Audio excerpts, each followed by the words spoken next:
Hello guys, Dhruvil Shah this side and welcome back to my channel. तो I am Dhruvil Shah. I am currently final year NIT Surat student और ये video आपके लिए काफ़ी ज़्यादा helpful रहने वाला है. इसमें मैं शेयर करूँगा एक topper strategy, how to score 99+ percentile in JEE attempt of जनवरी. और ये प्रूवन स्ट्रेटेजी है. अगर लास्ट के 3 मंथ बचे हैं आपके पास, मैं जो कह रहा हूँ वीडियो एंड तक देखना. इतना भी आपने फॉलो कर लिया, मैं गारंटी देता हूँ आप कोई ना कोई अच्छी NIT में कोई बेस्ट ब्रांच में ही जाओगे, पर डिसिप्लिन मेंटेन करना. चलिए शुरू करते हैं. ये वीडियो को मैंने ब्रेक डाउन किया है पार्ट्स में, कैसे करना चाहिए, इनफैक्ट पेपर स्ट्रेटेजी क्या होनी चाहिए, देखना. और अगर अच्छा लगे तो कमेंट करके जाना और सब्सक्राइब कर देना. चलिए स्टार्ट करते हैं पार्ट 1. ओके, तो पहले स्टार्ट करेंगे कि ये जो लास्ट के 3 मंथ्स है उसमें क्या करना चाहिए आपको JEE के लिए. तो देखिए, आई होप अभी तक आपका 12th का आधे से ऊपर सिलेबस खत्म हो चुका होगा, स्कूल, आपके कोचिंग या जहाँ पे भी. तो लास्ट 3 मंथ्स आपको 12th अपना इतना स्ट्रॉन्ग कर लेना पड़ेगा. जैसे कि कैपेसिटेंस वाला चैप्टर है, इलेक्ट्रोस्टैट्स है, वो सब एक अभी इतना फॉर्म कर लो, सारे डेरिवेशंस, रिंग वाले डेरिवेशंस, कि वो बोर्ड के लिए भी हो जाए आपका. और उसके साथ साथ JEE में भी फिर आपको सिर्फ फॉर्मूला, अगर कोई ट्विस्टेड क्वेश्चन आया, जैसे कि कोई डायरेक्ट क्वेश्चन नहीं आया, तो आपको डेरिवेशन याद होगा, तो कहाँ पे क्या चेंज करना है वो पता चल जाएगा. एंड उसके साथ साथ 11th रिवाइज करना चालू कर देना. ये काफ़ी इम्पॉर्टेंट है, क्योंकि मैंने देखा है मेरे दोस्त या कई लोग ने क्या किया था, फिर वो सोचा था कि अरे 11th का बाद में कर लेंगे, फिर लास्ट में जाके बहुत ज़्यादा टेंशन में आ गए थे. तो एक स्ट्रेटेजी बताओ, अभी क्या हो, 12th भी करो, 11th भी करो, एक ऐसा टाइम टेबल बना लो. और ऐसा 10-12 घंटे पढ़ना ज़रूरी है. अगर आपको ऐसा लगता है तो उसका भी मैं आंसर देता हूँ. देखिए, दिन में अगर 5 घंटे भी कर रहे हो आप, the only thing that matters is quality. अगर क्वालिटी आप में है, मतलब 5 घंटे में आपने इतना कर लिया कि उतना फॉर्म, फिर इसमें no phone, no friends, distraction के अलावा बगैर, तो हो जाएगा. It's more than enough. और ऐसा मत करो कि भाई आज सिर्फ फिजिक्स किया, सिर्फ मैथ्स किया. तीनों को एक इक्वल प्रपोर्शन दो, क्योंकि आपको अल्टीमेटली JEE में तीनों का टोटल काम आने वाला है आपके मार्क्स में. उसके साथ ये था कि 3 मंथ्स में आप क्या करो, 12th करो, 11th रिवाइज करो, और बस अभी 3 महीने में ऐसा कर लो कि बोर्ड भी उसके साथ ही हो जाए आपका. और फर्स्ट अटेम्प्ट के लिए आप इतने फॉर्म हो जाओ ना. मैं आपको एक चीज़ बताता हूँ मेरे पर्सनल एक्सपीरियंस से.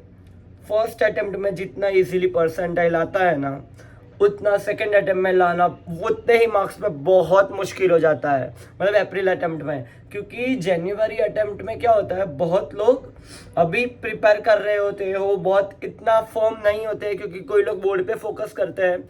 और हमारे वक्त तो ये था कि कोटा के जो कुछ टॉपर्स हुए थे ना, उन्होंने क्या किया था, वो लोग फर्स्ट अटेम्प्ट देते ही नहीं है.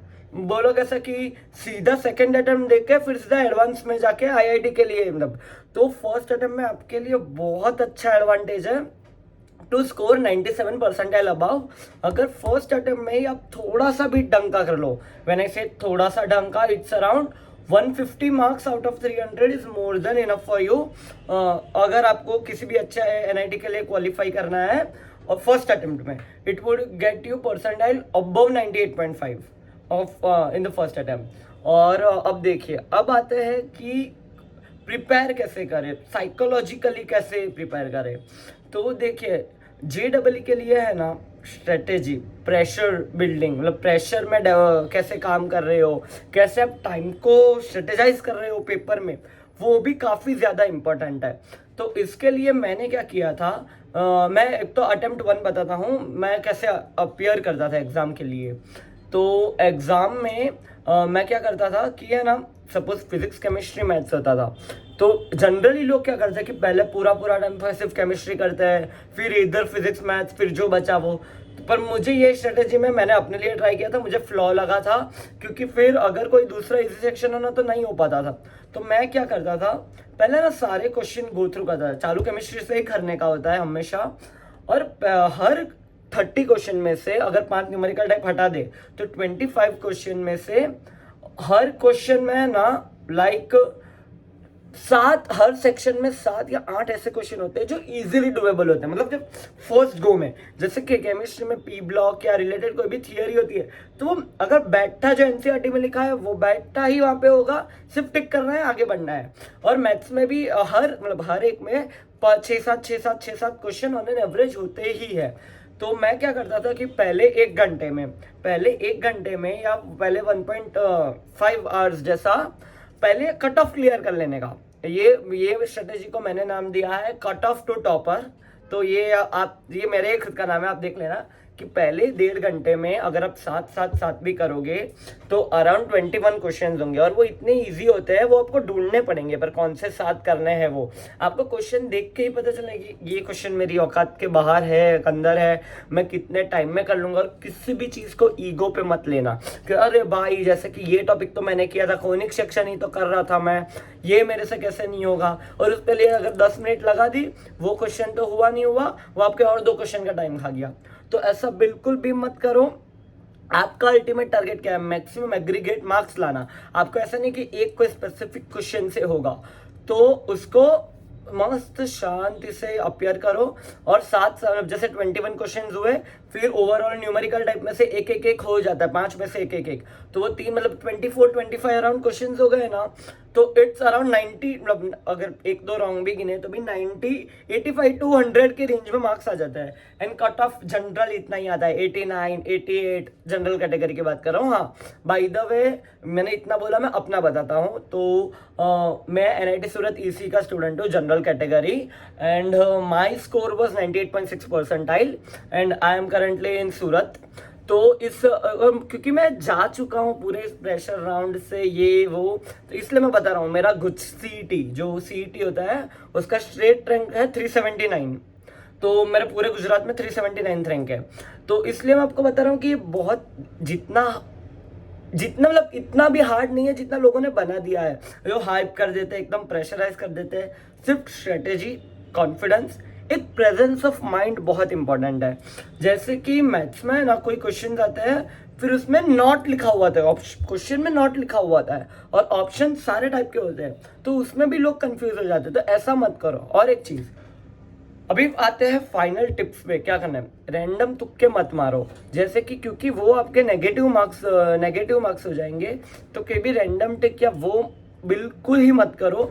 और अगर आपको लग रहा है कि ये कुछ 5 क्वेश्चन अगर आपको मारने ही है कि, तो एक प्रोबेबिलिटिस्टिक चीज बताता हूँ कि अगर 5 है ना, तो कोई भी एक ऑप्शन सिलेक्ट करो, जैसे कि ए, फॉर एग्जाम्पल ए, फिर 5 में सिर्फ ए ही कर दो। तो क्या है, मतलब उसकी प्रोबेबिलिटी तो भी ज्यादा है, अगर आप रैंडम तुक्का मारोगे उससे ज्यादा, कि भाई वो 5 में से 2 या 1 या 2 के भी एटलीस्ट एक का आने का चांस है। तो अगर 2 भी राइट हुए, 3 रॉन्ग हुए, तो भी आपका एग्रीगेट +5 हुआ। समझ रहे हो? तो ये चीज करो। और जनवरी अटेम्प्ट के लिए है ना, जो सेंटर पे जो भी प्रेशर होता है ना, क्योंकि आप देखोगे अरे एक सब ना आए बिना आए हैं, तो उसके लिए आप, अगर आपको चाहिए प्लीज कमेंट करना, मैं स्पेशल वीडियो बनाऊंगा। मैंने जब अपने टाइम पे मैं जब सेंटर पे गया था, मेरे पास उसके वीडियोस पड़े हुए हैं, तो उससे मैंने कैसे डील किया था वो भी काफी इंपॉर्टेंट है आपके लिए। तो ये करो। और हाँ, फिजिक्स में ना मैकेनिक्स वाला जो पार्ट है, जो रोटेशनल मोशन है, फिर प्रोजेक्टाइल मोशन है, ये वाला ये पूरा कर लेना। मतलब प्रोजेक्टाइल मोशन वाला, और फिर मैकेनिक्स वाला, वो जो kr² वाला होता है कि कैसे फाइंड करना है, रेडियस ऑफ जाइरेशन, ये सब कर लेना। ये पूछते ही है, भले भी जितना ही हार्ड लगे। आप HC वर्मा फॉलो कर रहे हो, अपना मॉड्यूल फॉलो कर रहे हो, इरोडो फॉलो कर रहे हो। इरोडो इतना काम का नहीं है मेंस के लिए, इरोडो का लेवल काफ़ी ज़्यादा है मेंस से। तो आप कोई भी बुक कर रहे हो, आप उसे पूरा कीजिए। और हाँ, अब आता है लास्ट 1 मंथ स्ट्रेटेजी पे। जैसे कि जनवरी आ गया, जनवरी में क्या करोगे आप? आपके पास जनवरी में टॉपिक्स रिवाइज करने का, एक एक पकड़ने का जरा भी टाइम नहीं है कि आप सोचोगे अरे मैं लास्ट में फिर पूरा रिवाइज कर लूंगा। नहीं, एक बुक पकड़ो PYQ की, प्रीवियस ईयर क्वेश्चन की, या तो आपको आपके ट्यूशन से मिल जाएगी, ऑनलाइन मिल जाएगी, PDFs मिल जाएगी। आपको नहीं मिले तो मुझे बताओ, मैं आपको प्रोवाइड करवा दूंगा। सिर्फ प्रीवियस ईयर क्वेश्चंस लगाओ, सिर्फ प्रीवियस ईयर क्वेश्चन, क्योंकि उसमें क्या होगा, अगर आपने एक चैप्टर पूरा भी कर लिया होगा ना, आपको लगता है अरे ये थियरी सब आती है, फिर भी 2 या 3 क्वेश्चन ऐसे निकलेंगे ही जो आपको लगे अरे भाई ये तो कभी देखा ही नहीं है इस चैप्टर में। तो ऐसे क्वेश्चन का फिर सोल्यूशन ढूंढो, आपके फैकल्टीज के पास जाओ, जैसे भी सीखते हो उनसे पूछो, उसके नए नए अप्रोच ढूंढो। क्योंकि देखो एक ही क्वेश्चन के 5-7 अलग अलग अप्रोच होंगे, जो आपको सही लगे, जो फास्टेस्ट लगे उसे फॉलो करो। मैंने नहीं तो 400 to 500 प्रीवियस ईयर क्वेश्चन लगाए थे हर सेक्शन के फिजिक्स केमिस्ट्री में। और मैं आपको सच बताऊं, मेरा वो ही सबसे स्ट्रॉन्ग पॉइंट था जो बाकी कॉम्पिटिटर्स या जो बाकी मेरे दोस्त थे उनसे सबसे मेरा अच्छा रिजल्ट आया था, या मेरा स्कूल में टॉपर रैंक था। तो वो सब इसीलिए कि प्रीवियस ईयर क्वेश्चन जितना करोगे ना, लोग क्या करते हैं, डरते हैं, अरे भाई मेरा भी कॉन्फिडेंस 50% ही है, मैं कैसे करूं कि मेरा भी कॉन्फिडेंस पूरा बूस्टेड नहीं है। नहीं, करो जितना हुआ, जितने क्वेश्चन खुद से हो रहे करें। अगर नहीं हो रहा है तो अपने फैकल्टीज से पूछो या जिससे भी हो उनसे पूछो, डाउट क्लियर करो। अभी तो ऑनलाइन भी आपको इतना मटेरियल अवेलेबल है ना, आपको जो चाहिए वो, जैसे कि ये वेदांतु की चैनल्स है, फिर एक नेहा मैम मैथ्स की चैनल है, फिर फिजिक्स वाला है, या अमन दत्तर वाला है, आपको जो चाहिए सब मिल जाएगा। और डाउट के लिए जो है डाउटनट, शेग, ये 2 वेबसाइट्स है जिस पे आप जाके अपने डाउट्स क्लियर कर सकते हो। तो देखिए, और अभी है ना ज़्यादा इंटरनेट स्क्रॉल करने में उसके लिए टाइम मत बिगाड़ना, मस्त अपना जाओ, पढ़ाई करो। और अगर आपको JEE रिलेटेड या कोई भी NIT के बारे में कुछ भी जानना हो, NIT IIT के बारे में, हमारा पूरा एक ग्रुप है NITians का और IITs का। आपको किसी से भी बात भी करनी हो, नीचे कमेंट करना, मैं अपना इंस्टाग्राम का लिंक भी दे दूंगा, उस पर आओ, मुझे बात करो, जो भी पूछना है पूछो। And all the very best for your future. I hope कि मैं आपको एकदम कोई अच्छी NIT IIT में ही देखूं। अगर कोई भी NIT सूरत आओ तो प्लीज़ आके मिलना। चलिए मिलते हैं, ध्रुविल शाह साइनिंग ऑफ। मिलते हैं एक और ऐसे स्ट्रेटेजी वीडियो में।